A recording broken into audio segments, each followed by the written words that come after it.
नमस्कार साथियों, कस्तूरी देवी कॉलेज की ऑनलाइन क्लासों में आपका हार्दिक स्वागत है। आज हम बात करेंगे बीए थर्ड ईयर का जो सेकंड पेपर है अंतर्राष्ट्रीय संबंध, उसके संबंध में हम विस्तृत चर्चा करेंगे। देखिए, हम बात करें जो पिछली कक्षाएं थी हमारी, उसमें हमने द्वितीय विश्व युद्ध के बाद जो प्रमुख घटनाएं घटित हुई थी उन सभी का विस्तृत अध्ययन किया था। जो हमारी इस क्लास से पिछली क्लास थी, जो वीडियो था पिछले वाला, उसमें हमने शीत युद्ध का अर्थ एवं परिभाषा व शीत युद्ध के लक्षणों के बारे में विस्तृत अध्ययन किया था। हमने शीत युद्ध के बारे में बात की थी कि शीत युद्ध दो भीमाकार महाशक्तियों के बीच का संघर्ष है। शीत युद्ध एक वैचारिक युद्ध है, ना कि आमने सामने वाला युद्ध है। देखिए, शीत युद्ध किस प्रकार का युद्ध है। एक मनोवैज्ञानिक, जासूसी, तकनीकी, हथियार, प्रतिस्पर्धा, इन सभी का युद्ध है, ना कि आमने सामने का युद्ध है। शीत युद्ध अमेरिका पूंजीवादी व रूस साम्यवादी दो विचारधाराएं हैं, और इन दोनों विचारधाराओं के अपने अपने गुट को, अपने अपने उद्देश्यों को महत्व देने के कारण इनमें संघर्ष व्याप्त हुआ, इनमें संघर्ष हुआ। देखिए, हम बात करें शीत युद्ध के संदर्भ में, हमने बात की थी कि शीत युद्ध शब्द का सर्वप्रथम प्रयोग बरूच ने किया था 1947 में, जबकि शीत युद्ध की जो अपन नींव देखें, इसकी गहराई देखें, वह द्वितीय विश्व युद्ध के बाद ही नहीं, उससे पहले, कहीं पहले ही इसकी शुरुआत हो चुकी थी। लेकिन हम अगर इसकी वास्तविक शुरुआत देखें तो वास्तविक शुरुआत द्वितीय विश्व युद्ध के बाद हुई। देखिए, हम बात करें प्रारंभिक शुरुआत के संदर्भ में, हम बात करें प्रारंभिक शुरुआत के संबंध में, तो प्रारंभिक शुरुआत तो बोल्शेविक की क्रांति थी 1917 में, वहीं से इसकी शुरुआत हो चुकी थी। लेकिन अगर हम बात करें वास्तविक क्रांति की, यानी वास्तविक शीत युद्ध की शुरुआत, तो वो हुई है वास्तविक शुरुआत 1945 के बाद, यानी कि द्वितीय विश्व युद्ध के बाद। इसी प्रकार से आज हम शीत युद्ध के कारणों के बारे में विस्तृत चर्चा करेंगे कि ऐसे कौन से कारण हैं जिनके कारण अमेरिका व सोवियत संघ के बीच संघर्ष व तनाव की स्थिति देखने को मिली, शीत युद्ध देखने को मिला। वो क्या क्या कारण हैं, उन सभी के बारे में आज हम विस्तृत अध्ययन करेंगे। देखिए, हम सबसे पहले बात करते हैं ऐतिहासिक कारण के संदर्भ में। ऐतिहासिक कारण के संदर्भ में हम बात करें तो 1917 में जो बोल्शेविक क्रांति हुई थी, उसी समय जब यहाँ पर सोवियत संघ में साम्यवाद की शुरुआत, साम्यवाद का विस्तार की नीति अपनाई, तो पश्चिमी राष्ट्र और अमेरिका इनसे दूर होने की कोशिश की। इन्होंने अमेरिका व जो पश्चिमी राष्ट्र थे उन सभी ने कोशिश की कि यहाँ पर साम्यवाद का विस्तार कम हो, यानी साम्यवाद का दुनिया में विस्तार ना हो, क्योंकि यह एक निरंकुश शक्ति है। इसी कारण से जब ब्रिटेन व सोवियत संघ ने इसे जल्दी सी मान्यता प्राप्त नहीं की, जबकि यहाँ पर 1917 में ही साम्यवाद की स्थापना हो गई थी, लेकिन ब्रिटेन ने इसे राष्ट्र के रूप में, सोवियत संघ साम्यवाद के रूप में 1924 में स्वीकार किया, जबकि अमेरिका ने 1933 में स्वीकार किया। अमेरिका और पश्चिमी राष्ट्र ऐसा नहीं चाहते थे कि एक निरंकुश प्रवृत्ति का राष्ट्र हो जो पूंजीवाद के विरुद्ध हो, पूंजीवाद को समाप्त करने की बात करता हो। इसीलिए इन्होंने रूस को रोकने की कोशिश की, सोवियत संघ को रोकने की कोशिश की। तो इसी प्रकार से हम कह सकते हैं कि शीत युद्ध की शुरुआत वास्तविकता में तो कब हुई थी? 1945 में, लेकिन इसकी शुरुआत हम मान सकते हैं 1917। तो यह हम इसका एक ऐतिहासिक कारण मान सकते हैं शीत युद्ध का, कि ऐतिहासिक कारण जो कि 1917 की जो घटना है उसे एक ऐतिहासिक कारण मान सकते हैं। द्वितीय मोर्चा का प्रश्न देखिए, द्वितीय मोर्चे के संदर्भ में हम बात करें, जब द्वितीय विश्व युद्ध हो रहा था और समाप्ति की ओर था, उस समय ये विश्व में बहुत भयानक स्थिति थी। मित्र राष्ट्र और धुरी राष्ट्रों के बीच जो संघर्ष देखने को मिल रहा था वो बहुत व्याप्त संघर्ष था, बहुत बड़ा संघर्ष था। सोवियत संघ, ब्रिटेन, फ्रांस और अमेरिका अर्थात मित्र राष्ट्रों के साथ था। मित्र राष्ट्रों के साथ होने के कारण जब जर्मनी ने सोवियत संघ पर आक्रमण कर दिया, हिटलर ने सोवियत संघ पर आक्रमण कर दिया, तो उस समय सोवियत संघ ने अनुरोध किया अमेरिका व इंग्लैंड से, लेकिन अमेरिका और इंग्लैंड ने उनकी अनुरोध को अनसुनी की, यानी कि ध्यान नहीं दिया।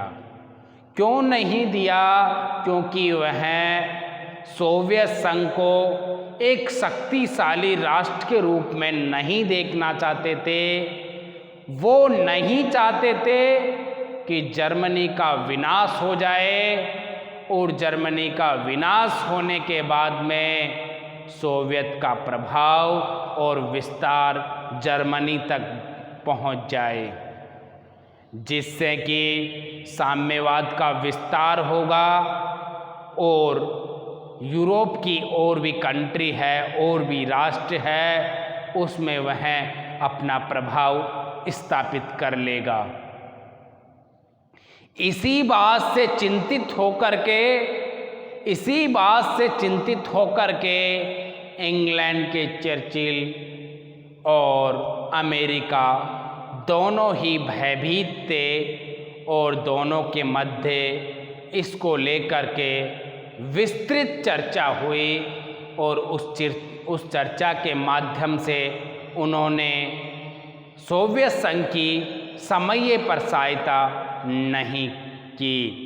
इसको लेकर भी दोनों राष्ट्रों के मध्य अमेरिका और सोवियत संघ, यानी कि ब्रिटेन जो पश्चिमी राष्ट्र वगैरह थे, उनके बीच मतभेद उत्पन्न हो गया। यह मतभेद धीरे धीरे शीत युद्ध में परिवर्तित हो गया। इसी प्रकार से हमने ऐतिहासिक कारण के संदर्भ में चर्चा की, तो दूसरा कारण कौन सा है? द्वितीय मोर्चा का प्रश्न। यानी कि यह भी शीत युद्ध का एक प्रारंभिक कारण मान सकते हैं, इसे एक शुरुआतक कारण मान सकते हैं, क्योंकि ब्रिटेन और अमेरिका नहीं चाहते थे कि सोवियत संघ शक्तिशाली पावरफुल बन सके। सोवियत संघ इससे बहुत दुखी थे। स्टालिन उस समय उन्होंने अनुरोध किया था, तो स्टालिन को यह महसूस हो गया कि सोवियत संघ और ब्रिटेन उसकी समय पर सहायता नहीं करेंगे, क्योंकि सोवियत संघ ने हमेशा ही पूंजीवाद की नीतियों का विरोध किया है और साम्यवादी नीतियों का विस्तार किया है। उन्होंने आसपास के सभी राष्ट्रों पर अपना प्रभाव स्थापित करके साम्यवाद का विस्तार कर रहा था। तो इसी कारण से यह दोनों जो कारण हैं वह शीत युद्ध के एक प्रारंभिक कारण मान सकते हैं। हम बात करें इनके उद्देश्यों के संदर्भ में। तीसरा पॉइंट, युद्धोत्तर उद्देश्यों में अंतर। युद्ध के बाद, विश्व युद्ध के बाद दोनों के उद्देश्यों में बहुत अंतर पाया गया। यहाँ पर दोनों के उद्देश्य में बहुत अंतर पाया गया। सोवियत संघ का उद्देश्य था साम्यवाद का विस्तार करना, विश्व में सभी राष्ट्रों को साम्यवाद अपनाना व साम्यवाद की नीति व नियम को अपनाने का सोवियत संघ का प्रमुख उद्देश्य था। जबकि अमेरिका व इंग्लैंड ने हमेशा ही साम्यवाद का प्रचार को रोकने की कोशिश की, साम्यवाद के जो प्रभाव है उसको रोकने की कोशिश की। वो नहीं चाहते थे कि पूंजीवाद समाप्त हो या पूंजीवाद राष्ट्रों के खिलाफ कोई ऐसा संघर्ष या गुट का निर्माण हो।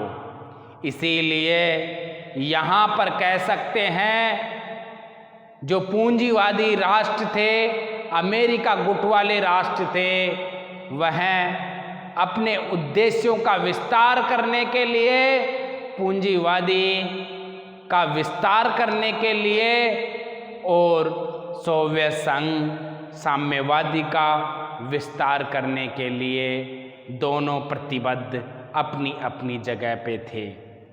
लेकिन उद्देश्यों में अंतर होने के कारण यहाँ पर शीत युद्ध देखने को मिला। दोनों एक दूसरे के उद्देश्यों को पूरा ना होने की कोशिश करते, तो यह भी एक मूल कारण कह सकते हैं हम शीत युद्ध का, कि दोनों के विचारों में जो अंतर पाया गया, जो उद्देश्यों में अंतर पाया गया, वो भी एक कारण है शीत युद्ध का। यानी शीत युद्ध का प्रमुख कारण कह सकते हैं हम कि दोनों के उद्देश्यों में अंतर पाया गया। देखिए, ये अंतर पाया गया, इसीलिए दोनों के उद्देश्यों में अंतर है। इसी प्रकार से हम बात करें सोवियत संघ के संदर्भ में या याल्टा समझौते के संदर्भ में, तो याल्टा जो समझौता हुआ था उसके संदर्भ में हम चर्चा करें तो याल्टा समझौता 1945 में हुआ था। कब हुआ था? 1945 में याल्टा समझौता हुआ था। इस समझौते के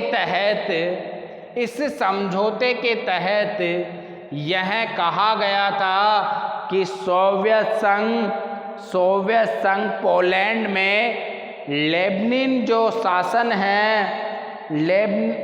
लुबिनिन जो शासन है, उसको समाप्त करके यहाँ पर एक लोकतांत्रिक सरकार की नींव रखी जाएगी, यानी कि लंदन शासन की नींव रखी जाएगी।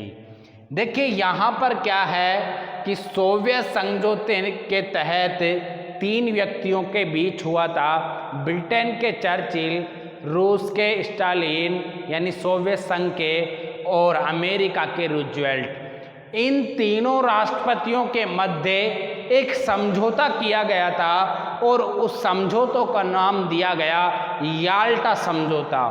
यह समझौता पोलैंड के संदर्भ में थे कि पोलैंड की जो सरकार है उसमें हम वहाँ पर एक लोकतांत्रिक सरकार की स्थापना करेंगे, वहाँ पर वैश्य मताधिकार के आधार पर चुनाव करवा कर वहाँ पर एक अच्छी सरकार की नींव रखेंगे। लेकिन जैसे ही द्वितीय विश्व युद्ध समाप्त हुआ, सोवियत संघ की नीति में परिवर्तन आ गया। उसने समझौते का अवहेलना करना शुरू कर दी, समझौते को अनदेखी करना शुरू कर दी। किसने किया? सोवियत संघ ने किया। देखिए सोवियत संघ ने अनहोनी यानी अवहेलना करना किसकी शुरुआत की? याल्टा समझौते की। सोवियत संघ ने क्या किया कि पोलैंड पर अपना प्रभाव स्थापित रखा और वहाँ की सरकार जो लुब्निन का शासन था उसे प्रलोभन दे करके, उस पे दबाव डाल करके वहाँ पर साम्यवाद का प्रचार प्रसार करने की कोशिश की। इसी कोशिश के बावजूद ब्रिटेन और अमेरिका ने चेतावनी दी सोवियत संघ को कि आप वहाँ से अपनी साम्यवादी नीतियों को हटाइए, अपने साम्यवादी विचारों का प्रस्ताव ना करें, लुब्निन की जो शासन है उसको समाप्त करके वहाँ पर एक लोकतंत्र की शासन की नींव रखी जाए। इसी प्रकार से सोवियत संघ व याल्टा समझौते की अवहेलना करने के कारण अमेरिका जो पूंजीवादी व सोवियत संघ जो साम्यवादी, दोनों के विचारों में याल्टा समझौते के कारण भी मतभेद उत्पन्न हुआ, क्योंकि सोवियत संघ ने याल्टा समझौते का उल्लंघन किया। इस उल्लंघन करने के कारण अमेरिका चिंतित हुआ और उसने यहाँ पर जो सोवियत संघ की विस्तारवादी नीति थी, सोवियत संघ की जो साम्यवादी नीति थी, उसका खुलकर विरोध प्रकट किया। इस प्रकार से हम कह सकते हैं कि यह भी एक प्रमुख कारण है किसका? शीत युद्ध का प्रमुख कारण है सोवियत संघ द्वारा याल्टा समझौते का उल्लंघन करना, अवहेलना करना। हम बात करते हैं अगले पॉइंट के संदर्भ में शीत युद्ध का प्रमुख कारण के संदर्भ में कि सोवियत संघ द्वारा जो बाल्कन समझौता हुआ था उसका क्या कर दिया गया? अतिक्रमण कर दिया गया। तो इसी समझौते के तहत सोवियत संघ ने क्या किया कि इसका भी जो समझौता हुआ था उसके तहत उल्लंघन किया। यहाँ पर इस समझौते में क्या हुआ था कि इस समझौते के तहत बुल्गारिया और रोमानिया को तो सोवियत संघ के प्रभाव क्षेत्र में रखा गया कि जो बुल्गारिया है और रोमानिया है वो दोनों राष्ट्र सोवियत संघ को प्राप्त है। किस समझौते के तहत? बाल्कन समझौते के तहत। लेकिन हम बात करें और राष्ट्रों के संदर्भ में तो ब्रिटेन का यूनान पर प्रभाव समझा जाए और हंगरी और यूगोस्लाविया पर दोनों का बराबर प्रभाव होगा। तो यहाँ पर क्या किया गया?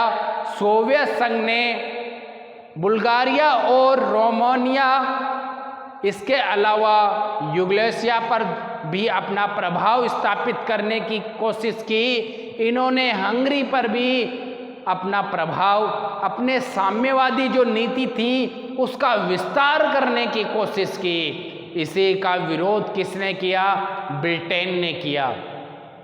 ब्रिटेन ने इसका जबरदस्त विरोध किया और ब्रिटेन ने कहा सोवियत संघ द्वारा बाल्कन समझौते का उल्लंघन किया जा रहा है, जबकि यूनान का जो क्षेत्र था वो ब्रिटेन को प्राप्त था। लेकिन सोवियत संघ ने यूनान पर भी अपना प्रभाव स्थापित करने की कोशिश की। तो यहाँ पर क्या हुआ? यहाँ पर दोनों के विचारों में मतभेद हुआ, यानी कि जो पूंजीवादी राष्ट्र थे और साम्यवादी राष्ट्र थे, दोनों के विचारों में, दोनों के जो व्यवहारों में, दोनों के उद्देश्यों में यहाँ पर जो विरोध देखने को, मतभेद देखने को मिलते हैं, वो कहाँ पर मिलते हैं? सोवियत संघ द्वारा बाल्कन समझौते का क्या करना?